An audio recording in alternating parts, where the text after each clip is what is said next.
بسم اللہ الرحمن الرحیم۔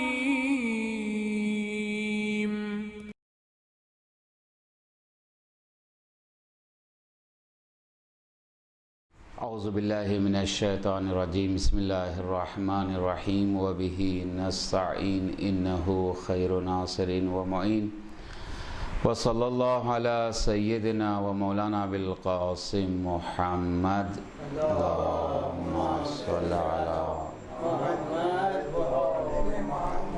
وعلی اہل بیتہ الطیبین الطاہرین، اما بعد، فقد قال اللہ الحکیم فی کتابہ الکریم وہو اصدق الصادقین۔ بسم اللہ الرحمن الرحیم۔ قل هو اللہ احد اللہ الصمد لم یلد ولم یولد ولم یکن له کفوا احد، صدق اللہ العلی العظیم۔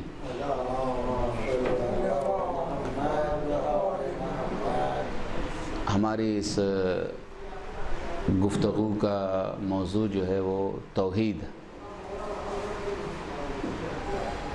جو دین کی بنیاد ہے، اور اصول دین میں پہلی اصل، پہلی جڑ، پہلی بنیاد توحید ہے۔ یہ بات بھی آپ کو بتاتا چلوں کہ اصول دین میں تقلید جائز نہیں ہے۔ کیا مطلب اس کا کہ اصول دین میں تقلید نہیں ہے؟ تقلید کا مطلب یہ کہ ہم کسی بھی مسئلے میں کسی ایکسپرٹ جو ماہر ہے، جو عالم ہے، اس کی تقلید کریں، اس کی پیروی کریں، لیکن اصول دین میں تقلید جائز نہیں ہے۔ نہ آباء و اجداد کی تقلید ہوگی، نہ کسی مجتہد کی تقلید ہوگی، نہ کسی عالم کی تقلید ہوگی۔ اصول دین کو خود عقل سے سوچ کر، سمجھ کر اپنانا ہے۔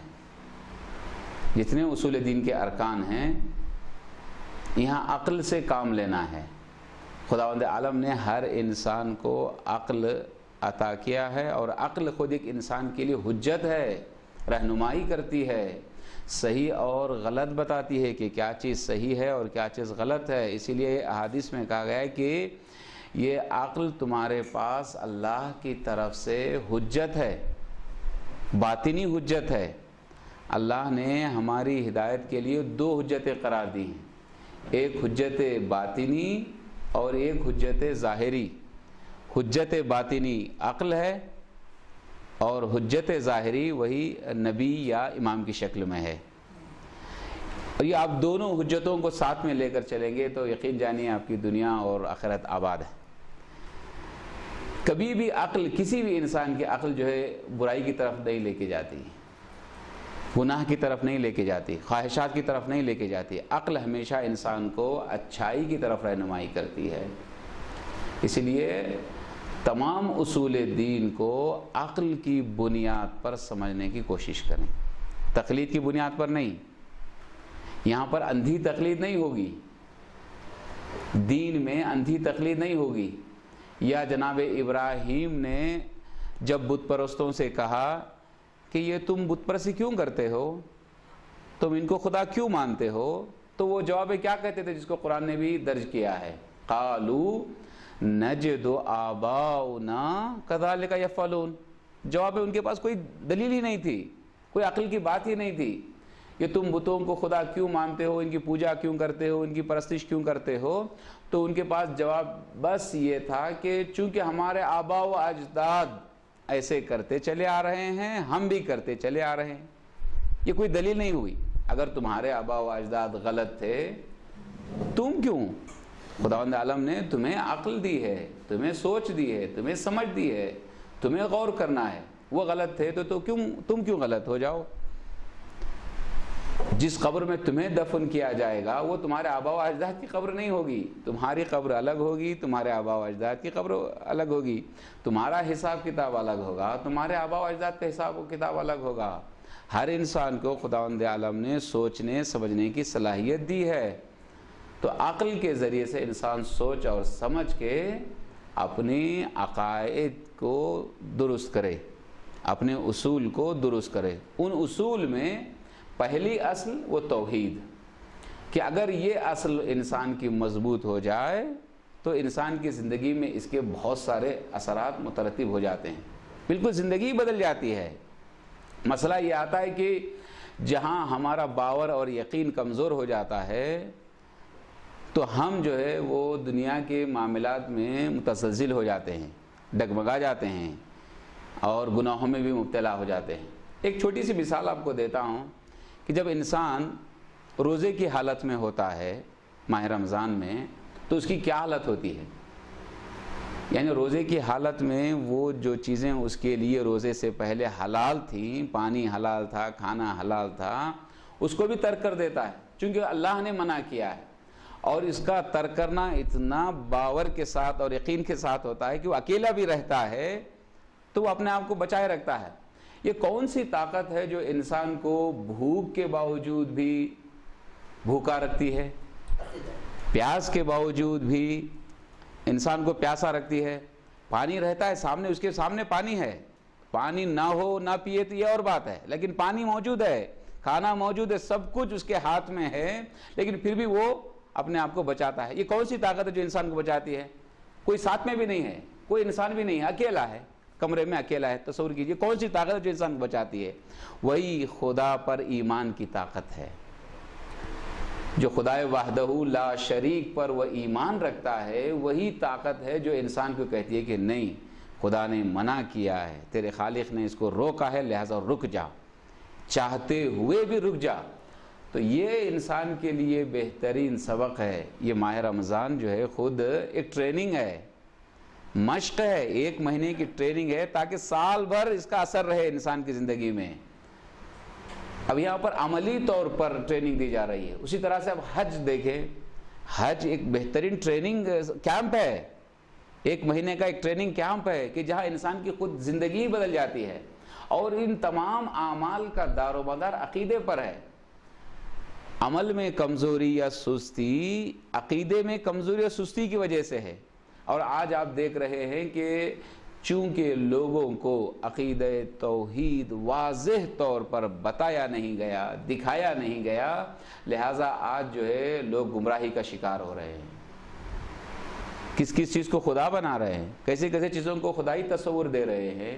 یہ ملنگیت، یہ نصیریت، یہ شرک، یہ سارے خرافات عقیدوں میں عقیدہ توحید کو نہ سمجھنے کے نتیجے میں ہے، کہ اگر یہ عقیدہ توحید پوری طرح سے لوگوں کو سمجھا دیا جائے تو خود بخود انسان جو ہے وہ راہ راست پر آ جاتا ہے، اس کا ایمان مضبوط ہو جاتا ہے، پختہ ہو جاتا ہے۔ دیکھیں یہ عقیدہ جتنا مضبوط ہوتا ہے اس کا اثر عمل میں بھی اتنا ہی زیادہ ہوتا ہے۔ ہم نماز کے لیے کھڑے ہوتے ہیں، نیت کے بعد کیا کہتے ہیں؟ تکبیرۃ الاحرام۔ اگر یہ عقیدہ توحید مضبوط ہوگا تو جس کا عقیدہ مضبوط ہوگا اس کا انداز ہی الگ ہوگا۔ چھٹے امام جعفر صادق علیہ السلام کو فرماتے ہیں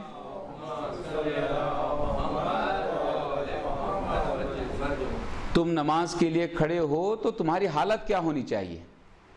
تم جب تکبیرۃ الاحرام کہہ رہے ہو، پہلی تکبیر جو کہہ رہے ہو، وہ تمہارے اندر کیا تصور ہونا چاہیے؟ اذا کبرت فاستصغر ما بین السرا والثریہ، جب تم نماز کے لیے دونوں ہاتھوں کو اٹھائے تکبیر کہہ رہے ہو تو اپنے ذہن میں تھوڑی دیر کے لیے یہ تصور کرو کہ ساری کائنات میں سرا سے لے کر ثریہ تک سب چھوٹے ہیں اور وہ بڑا ہے۔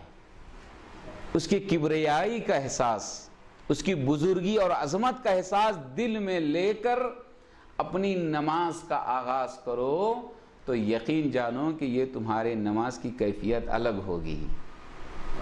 یوں ہی کھڑے ہو گئے، نیت عادت کے طور پر، نیت تکبیرۃ الاحرام جو ہے عادت کے طور پر، نماز عادت کے طور پر، اس کے اثرات انسان کی زندگی میں نہیں نمایاں ہوں گے، نہیں ظاہر ہوں گے، لیکن یہ عقیدہ لے کر۔ اس لیے خداوند عالم نے حدیث قدسی میں کہا ہے کہ اے میرے بندے، الکبریاء ردائی، یہ بزرگی، یہ بڑھپن، یہ میری ردا ہے، خبردار تو اس کو پہننے کی کوشش نہ کرنا، اگر تو نے پہننے کی کوشش کی تو میں تجھے ذلت کا لباس پہنا دوں گا۔ اس کی کبریائی کا تصور لے کر، اس کی کبریائی کا عقیدہ لے کر اس کی بارگاہ میں آ جا۔ اسی توحید کے عقیدے کو مضبوط کرنے کے لیے، عقیدے توحید کو سمجھانے کے لیے اہل بیت نے کمالات دکھائے ہیں، کمالات دکھائے ہیں۔ یہ جتنے کمالات ہیں، دیکھیے عام انسانوں کے کمالات میں اور اہل بیت کے کمالات میں فرق کیا ہے؟ کبھی غور کیا آپ نے اس سلسلے میں؟ بہت زیادہ فرق ہے۔ لوگ کوئی بھی کمال دکھاتا ہے، اچھا کھلاڑی جو ہے اچھا کھیل کھیل کے بتاتا ہے اپنا ہنر دکھانے کے لیے، اپنی قدرت دکھانے کے لیے، کوئی اچھا علم جو ہے وہ دکھاتا ہے اپنے آپ کو عالم منوانے کے لیے، اچھا خطیب خطابت کرتا ہے اچھا خطیب کہلوانے کے لیے، شاعر شعر کہتا ہے اپنے آپ کو اچھا شاعر کہلوانے کے لیے، کوئی بھی کمال دکھاتا ہے خود کو منوانے کے لیے۔ لیکن اہل بیت کی خصوصیت یہ کہ انہوں نے جتنے کمالات دکھائے ہیں خود کو منوانے کے لیے نہیں، خدا کو پہچانوانے کے لیے، خدا کو پہچانوانے کے لیے انہوں نے کمالات دکھائے۔ اس لیے آپ دیکھتے ہیں کہ ان کے پاس جو بھی کمال ظاہر ہوتا تھا سب سے پہلے ان کا ریاکشن کیا ہوتا تھا، ان کا عمل کیا ہوتا تھا، ان کا طریقہ کیا ہوتا تھا؟ ان کا طریقہ یہ ہوتا تھا کہ سب سے پہلے یہ کمال دکھانے کے بعد سجدے میں چلے جاتے تھے۔ سجدے میں کیوں جاتے تھے؟ تاکہ لوگوں کو بتائیں کہ یہ جو کمال ظاہر ہوا ہے یہ میری وجہ سے نہیں، میرے خالق کی وجہ سے ہے، اور تم اس کے ذریعے سے میرے خالق کو پہچانو کہ جب بندہ اتنا طاقتور ہے تو خدا کتنا طاقتور ہوگا۔ خدا کو پہچانوانے کے لیے، اس کی عظمت کو پہچانوانے کے لیے یہاں کمال دکھایا ہے، خود کو پہچانوانے کے لیے نہیں، خدا کی عظمت کو پہچانوانے کے لیے، یہ مقصد تھا۔ لہٰذا مولا علی نے جو ڈوبا ہوا سورج بھی پلٹایا ہے، اس کے بعد کیا کیا؟ نماز ادا کی، سجدہ کیا، سجدہ کر کے تمام لوگوں کو یہ پیغام دے دیا کہ دیکھو جب بندے میں اتنی طاقت آ سکتی ہے تو خدا میں کتنی طاقت ہوگی، جب بندہ ایسا ہے تو خدا کیسا ہوگا، عابد ایسا ہے تو معبود کیسا ہوگا۔ تو اس کے خدائی کے جلووں کو آشکار کیا اپنے کمالات کے ذریعے سے۔ تو آپ غور کریں کہ یہ عقیدہ توحید جتنا مضبوط ہوتا جاتا ہے اتنا ہی زیادہ انسان کی زندگی میں اس کے اثرات بڑھتے چلے جاتے ہیں اور خلوص پیدا ہوتا چلا جاتا ہے۔ خلوص کا مطلب کیا؟ خالصتاً للہ، اللہ کے لیے۔ اب یہاں پر بات آ گئی تو عرض کرتا چلوں، شرک کی دو قسمیں ہیں، ایک شرک خفی ہے اور ایک شرک جلی ہے۔ شرک خفی یعنی چھپا ہوا شرک، شرک جلی یعنی آشکار، یعنی کیا؟ جو لوگ اللہ کے علاوہ دوسروں کو خدا مانتے ہیں، یعنی اس کی خدائی میں دوسروں کو شریک کرتے ہیں اور جا کر اس کے سامنے سجدہ کرتے ہیں یا اس کی عبادت کرتے ہیں، تو یہ کھلم کھلا خدا کو شریک قرار دے رہے ہیں، یہ مشرک ہیں، کھلم کھلا مشرک ہیں، اور کہتے ہیں کہ ہمارے 2 خدا ہیں، 3 خدا ہیں، 5 خدا ہیں، 10 خدا ہیں، یعنی جو بھی ان کا عقیدہ ہے یہ کھلم کھلا مشرک ہیں۔ اس کو کہتے ہیں شرک جلی، کھلم کھلا مشرک ہیں، کئی خداؤں کو مانتے ہیں۔ اور اس کے ساتھ ایک اور شرک ہے، شرک خفی۔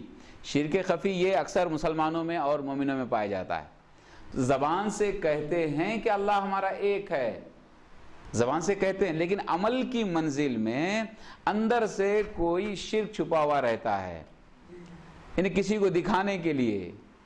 ارے جب اللہ کے لیے عبادت کر رہے ہیں تو کسی کو دکھانا کیسا؟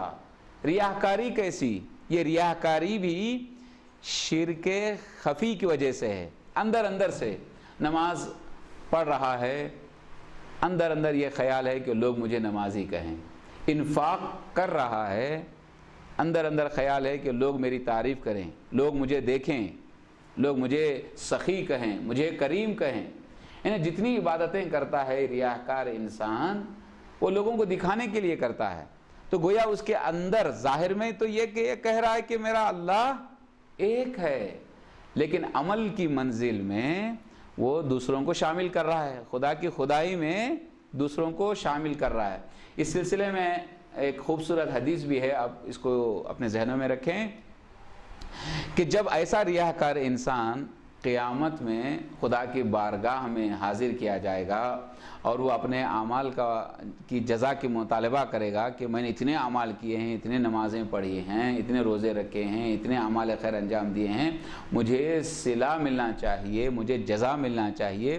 تو خدا کی طرف سے آواز آئے گی کہ میرے بندے تو نے کس کے لیے یہ عمل انجام دیے؟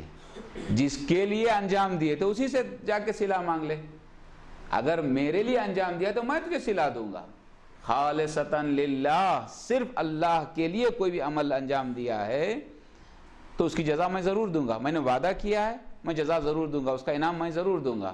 لیکن تو نے دوسروں کو دکھانے کے لیے کیا ہے، ریاکاری کی ہے، تو جس کو دکھانے کے لیے کیا ہے اسی سے صلہ مانگ لے. تو جس کے نتیجے میں کیا احساس ہوتا ہے؟ دنیا بھی گئی اور آخرت بھی گئی. یہاں بھی وقت صرف ہوا، یہاں بھی انسان نے کوشش کی اور اس کے بعد پیسہ بھی خرچ کیا، محنت کی، سب کچھ کیا، نہ دنیا میں کچھ ملا اور نہ آخرت میں کچھ ملا. دیکھیں شرک خفی کا نقصان کیا ہے؟ خسرت دنیا والآخرہ، دنیا میں بھی خسران ہے اور آخرت میں بھی خسران مبین ہے. تو ہمیں ایسے شرک سے بھی اپنے آپ کو بچانا ہے. اور کوئی دنیا میں ہے ہی نہیں ایسا کہ جس کو ہم دکھائیں. اللہ کو ہمیشہ مد نظر رکھیں. اس نے حدیث قدسی میں فرمایا ہے کہ تم اگر کوئی عمل میرے لیے انجام دیتے ہو تو تم اگر چھپا کر بھی انجام دیتے ہو تو میں اس کو اشکار کر دیتا ہوں. تم آشکار مت کرو، تم ظاہر مت کرو، آشکار کرنا میرا کام ہے. اور تم دنیا میں انجام دیتے ہو، میں اس کا جزا جو ہے آخرت میں دیتا ہوں. اگر کوئی تم نیک کام اس زمین پر کر رہے ہو تو اس کا تذکرہ میں آسمان میں کرتا ہوں. اگر خدا کے لیے تم نیک کام کر رہے ہو تو اس کا تذکرہ میں آسمان میں کرتا ہوں. اگر ہم دنیا میں زمین میں کوئی نیک کام انجام کریں، یہیں تذکرہ ہو، یہیں شہرت ہو، اس مقصد کے تحت، تو آسمان میں اس کا تذکرہ نہیں ہوگا. اب خود انصاف سے بتائیں کہ آسمان میں تذکرہ ہو یہ بہتر ہے یا زمین میں تذکرہ ہو یہ بہتر ہے؟ آسمان میں تذکرہ ہوگا جو تذکرہ باقی رہے گا، ہمیشہ رہے گا. تو خدا کو مد نظر رکھ کے اس کی وحدانیت کا اقرار کر کے پورے عقیدے کے ساتھ. تو یہاں توحید کا ایک مرحلہ ہے تفویض جس کو کہتے ہیں، جس میں آپ کو جملہ یہ ملے گا افوض امری الی اللہ. اس کا مطلب کیا؟ یعنی ہم اپنے پورے امور کو، تمام کاموں کاج کو اس کے حوالے کر دیں. اس لیے کہ ہر کام اسی کے پاس ہے، وہی راہ گشا ہے، وہی انجام دیتا ہے. یہ کوئی بھی انسان کسی بھی طرح کا کام انجام دے نہیں سکتا. سب اسباب ہو سکتے ہیں، وسائل ہو سکتے ہیں، لیکن سب کچھ اختیار ذات پروردگار. یعنی ہمارے توحید کا عقیدہ اس معیار پہ ہونا چاہیے کہ ہم اپنے سارے امور کو اس کے حوالے کر دیں. اول الدین معرفت الجبار وآخرہ تفویض الامر الیہ. دین کی ابتدا کہاں سے ہوتی ہے معلوم ہے آپ کو؟ خدا کی پہچان سے، خدا کی معرفت سے. خدا کو پہچانے جس نے ہم کو پیدا کیا. اور اس کے بعد آخری درجہ تفویض الامر الیہ، تمام امور کو اس کے حوالے کر دینا، اس ذات کے حوالے کر دینا ہے. جب آپ اس کے حوالے کر دیں گے تو وہی جو چیز تمہارے لیے بہتر ہوگا انجام دے گا.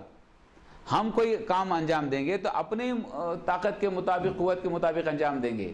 جب خدا کوئی چیز کو ہمارے لیے انجام دے گا، وہی چیز انجام دے گا جس میں ہماری بھلائی ہوگی، جس میں ہماری حکمت ہوگی. اور ہمارا علم اتنا محدود ہے، اتنا محدود ہے کہ 1 گھنٹہ بعد کیا ہونے والا ہے ہم نہیں جانتے. 1 دن بعد کیا ہونے والا ہے ہم نہیں جانتے. 1 سال بعد کیا ہونے والا ہے ہم نہیں جانتے. ہم اتنا محدود علم رکھتے ہوئے بھی تھوڑی دیر کے لیے سوچتے ہیں کہ ہم ہی سب کچھ ہیں. نہیں، خدا ہے جس نے ہم کو پیدا کیا، جو ہمارا خالق ہے، جو ہمارے ماضی سے بھی باخبر ہے، ہمارے حال سے بھی باخبر ہے، ہمارے مستقبل سے بھی باخبر ہے. کوئی چیز اس سے پوشیدہ نہیں ہے. ایک آیت ہے قرآن مجید کی، بہت خوبصورت ہے کہ اگر انسان اس پر عقیدہ رکھ لے تو انسان کی زندگی بدل جائے. ان اللہ یرا، ان اللہ یرا، یعنی خدا دیکھ رہا ہے. خدا دیکھ رہا ہے، اس ایک جملے پر ہمارا عقیدہ ہو جائے، اس ایک آیت پر پورا عقیدہ ہو جائے تو انسان کی زندگی بدل جاتی ہے۔ کیمرے میں کوئی چیزیں ریکارڈ ہوتی ہیں تو انسان کا طور طریقہ بدل جاتا ہے، انداز بدل جاتا ہے، فوٹو میں انسان کا طور طریقہ بدل جاتا ہے، انداز بدل جاتا ہے۔ لیکن اگر ہمارا یہ عقیدہ ہو جائے کہ اللہ دیکھ رہا ہے، اس عقیدے میں ہماری بہت زیادہ کمزوری ہے۔ ہم اللہ کو مانتے ہیں، اس معیار پر مانیں کہ وہ ہمیں دیکھ رہا ہے، وہ حاضر ہے، وہ ناظر ہے۔ عالم در محضر خداست، در محضر خدا معصیت نہ کنید۔ یہ پوری دنیا، یہ پوری کائنات اس کے حضور میں ہے۔ اب جب ہم گناہ کرتے ہیں تو گویا اس کے حضور میں گناہ کر رہے ہیں، اس کی موجودگی میں گناہ کر رہے ہیں، اس کے آگے، اس کی آنکھوں کے سامنے گناہ کر رہے ہیں۔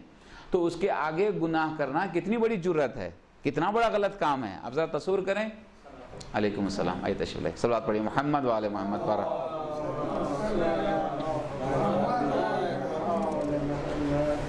ان اللہ یرا، اللہ دیکھ رہا ہے، یہ عقیدہ ہے۔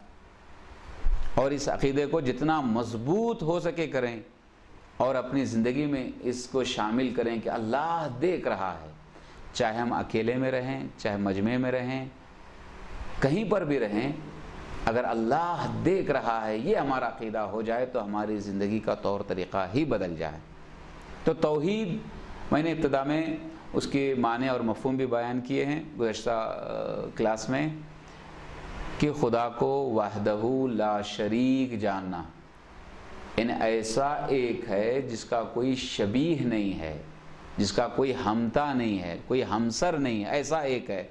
تو اب یہاں پر علماء نے، متکلمین نے، جو علم کلام کے ماہر ہیں، علم کلام جو ہے یہ اس میں جو ہے عقائد کے سلسلے میں بحث ہوتی ہے، جو توحید، عدل، نبوت، امامت، قیامت کے سلسلے میں جہاں بحث ہوتی ہے، اس علم کو علم کلام کہا جاتا ہے۔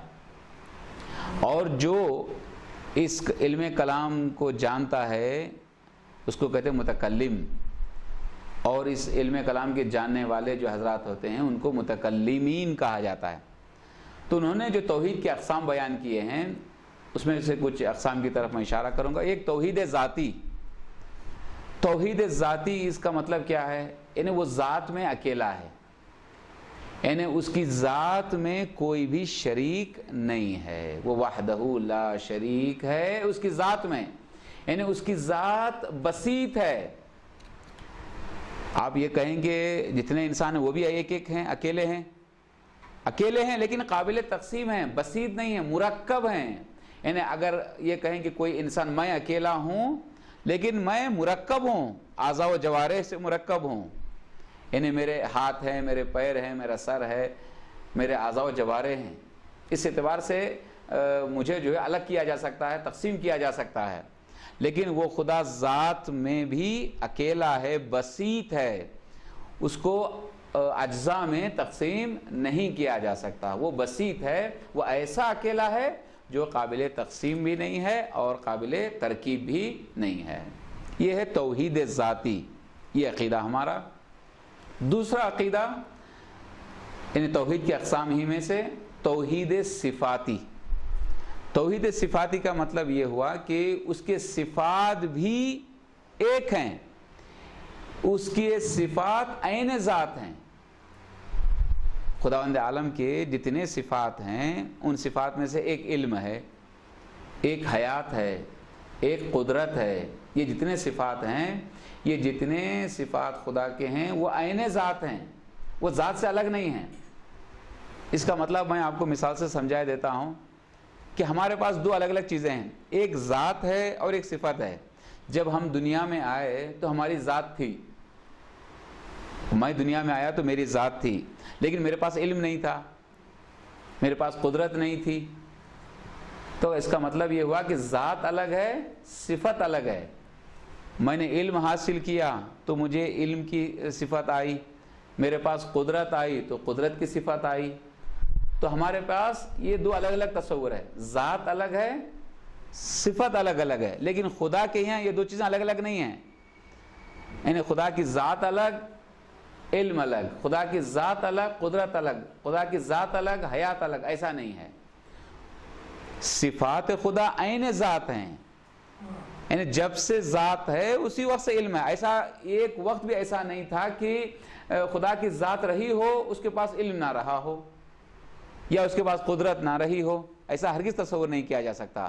اسی لیے یہاں پر یہ ماننا ضروری ہے کہ خداوند عالم اس کے صفات میں بھی ایک ہے، یعنی اس کے صفات عین ذات ہیں، اس کے ذات سے الگ نہیں ہیں۔ یہ برخلاف کچھ مسلمان کے فرقوں میں، جیسے اشاعرہ ایک فرقہ ایسا ہے جو کہتا ہے کہ نہیں، صفات الگ ہیں، ذات الگ ہے، اسی لیے وہ 8 صفات کو جو ہے وہ قدیم مانتے ہیں۔ قدیم، ہمارے عقائد میں سے ایک عقیدہ ہے کہ اللہ قدیم ہے۔ قدیم کا مطلب ہے کہ ازلی، یعنی ازل سے ہے اور ابد تک رہے گا۔ وہ کہتے ہیں کہ صرف خدا کی ذات ہی نہیں، کچھ صفات ایسے ہیں، 8 صفات ایسے ہیں وہ بھی قدیم ہیں، جیسے علم ہے، قدرت ہے، حیات ہے، سماعت ہے، بصارت ہے، تکلم ہے، صداقت ہے۔ یہ وہ صفات ہیں جن کو وہ بھی کیا قدیم مانتے ہیں۔ لیکن یہ بھی غلط ہے کہ آپ 8 میں تقسیم کر رہے ہیں، 8 چیزیں قدیم ہیں۔ صفات خداوند عالم جب ذات میں ایک ہو جاتے ہیں تو اس میں 8 قدیم کا تصور ہی نہیں ہوتا، سمجھ رہے ہیں آپ؟ تو توحید صفاتی کا مطلب یہ ہوا کہ خدا کے صفات عین ذات ہیں اور ذات سے الگ نہیں ہیں۔ اور اس کے بعد ہے، اب یہاں پر بہت ساری قرآن کی آیتیں بھی موجود ہیں اور احادیث بھی موجود ہیں، اس ہمارے عقیدے کی شہادت اور گواہی دیتی ہیں۔ ایک اور قسم ہے توحید کی، توحید افعالی۔ اس کا مطلب یہ کہ تمام افعال، تمام کام اسی کے اختیار میں ہیں، اسی کے ارادے پر ہیں۔ کوئی بھی شخص مستقلاً، اس لفظ پر غور کریں، مستقلاً خدا سے ہٹ کر کوئی کام انجام دے نہیں سکتا۔ اسباب ہیں دنیا میں، وسیلے ہیں، واسطے ہیں، لیکن یہ سب کچھ مشیت پروردگار کے مطابق، اس کے ارادے کے مطابق ہیں۔ انسان خود مختار ہے، صاحب اختیار ہے، جو بھی کام کرتا ہے، انجام دیتا ہے، جب تک اس کی مشیت نہیں ہوتی، جب تک اس کا ارادہ نہیں ہوتا، کوئی بھی کام انجام دے نہیں سکتا۔ یعنی جتنے کام انجام پاتے ہیں وہ تمام کام استقلالاً مستقلاً ذات پروردگار، یعنی کوئی بھی شخص پوری کائنات میں، پورے ہستی میں خدا سے ہٹ کر کوئی بھی کام انجام دے نہیں سکتا۔ تو تمام افعال میں بھی وہ ایک ہے، وہ اس کے ساتھ کوئی شریک نہیں ہے۔ یہاں پر مشرکین کے واسطے آپ ان کے عقیدے کے سلسلے میں جان لیں کہ وہ قرآن میں بھی اس سلسلے میں تذکرہ موجود ہے کہ جب آپ مشرکین سے جا کر سوال کریں گے کہ من خلق السماوات والارض، آسمان اور زمین کو کس نے پیدا کیا، وسخر الشمس والقمر، چاند و سورج کو کس نے مسخر کیا، تو وہ جواب دیں گے لا یقولون اللہ، اللہ نے، اللہ ہی نے پیدا کیا۔ وہ جواب میں یہی کہتے ہیں کہ اللہ ہی نے پیدا کیا۔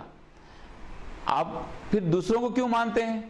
تو وہ یہ کہتے ہیں کہ یہ واسطے ہیں، اور ایسے واسطے ہیں جو الگ سے کام کر سکتے ہیں، خدا سے ہٹ کر یہ اپنی طرف سے بھی کام کر سکتے ہیں، یعنی گویا وہ خدا کی اس صفت میں شریک کر رہے ہیں۔ یعنی کسی بھی صفت میں بھی دوسروں کو خدا کے ساتھ شریک کرنا یہ شرک ہے۔ نہ ذات میں شریک کر سکتے ہیں، نہ صفت میں شریک اس کو کر سکتے ہیں۔ اب یہاں پر قضاء و قدر کی ایک بہت بحث چھڑ جاتی ہے کہ انسان کے جو اعمال افعال ہوتے ہیں اس میں خداوند عالم کی مشیت اور ارادہ کس طرح سے شامل ہے، اور انسان اپنے ارادے سے جو کچھ کرتا ہے اس میں خدا کا ارادہ کہاں تک دخل ہے۔ قضاء و قدر کی یہ بحث ہے، انشاءاللہ مستقلاً طور پر جو ہے وہ کبھی گفتگو کی جائے گی تفصیل کے ساتھ۔ تو پھر انشاءاللہ باقی جو بحث ہے ہماری توحید عبادی اور توحید عبادی میں بھی جو خدا کے ساتھ جہاں پر خدا نے اجازت دی ہے، شفاعت، توکل اور توسل، جب ہم خدا کو ایک مانتے ہیں تو توسل کیوں؟ جب خدا کی وحدانیت کا اقرار ہے تو اس میں دوسروں کی شفاعت کا اگر سازگار ہے، تو اس سلسلے میں انشاءاللہ گفتگو آگے بڑھے گی۔ میں آج یہاں پر ہی گفتگو کو ختم کرتا ہوں۔ آخر دعوانا الحمدللہ رب العالمین، والسلام علیکم ورحمۃ اللہ وبرکاتہ۔